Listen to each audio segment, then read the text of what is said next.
নমস্কার বন্ধুরা, ছবিতে যে সুন্দর ফ্লাওয়ার্সগুলো দেখতে পাচ্ছেন ওগুলো আমি ফোম ক্লে দিয়ে বানিয়েছিলাম এবং কৌটোগুলো ছিল শেষ হয়ে যাওয়া অ্যাক্রিলিক কালারের কৌটো।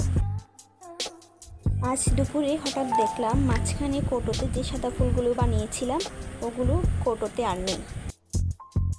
তাই অবসর সময়ে কৌটোটির জন্য ফ্লাওয়ার্স বানাতে বসে পড়লাম।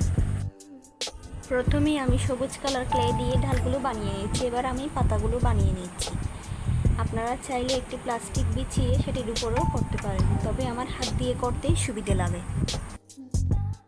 পাতাগুলো বানানো হয়ে গেলে ক্লের ভিতর যে টুলসগুলো পাওয়া যায় সে টুলসের সাহায্যে পাতার উপরে ভালো করে এঁকে দেব, যাতে পাতাটি দেখতে একটু সুন্দর লাগে। এভাবে করে আমি প্রত্যেকটি পাতা বানিয়ে নিয়েছি। এবার আমি সাদা রঙের ক্লে নিয়ে নিলাম। সাদা রঙের ক্লের সাহায্যে হাত দিয়ে ছোট ছোট ফুল বানিয়ে নেব। ক্লেগুলো প্যাকেট থেকে বের করার সাথে সাথে কাজ করতে একটু অসুবিধা হয়, তাই প্যাকেট থেকে বের করে কিছুক্ষণ রাখবেন, এতে হাতে আর লেগে যাবে না।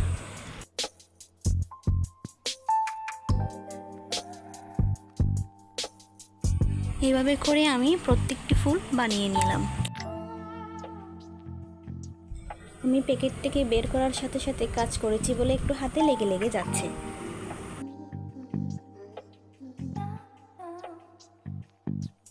এবার ফ্লাওয়ার্সগুলো ঢালের সাথে গ্লুয়ের সাহায্যে লাগিয়ে নিব। যদি ক্লে শুকানোর আগে লাগান তাহলে গ্লু অ্যাপ্লাই করতে হবে না, আর যদি ক্লে শুকিয়ে যায় তাহলে গ্লু দিয়ে ক্লেগুলো লাগাতে হবে।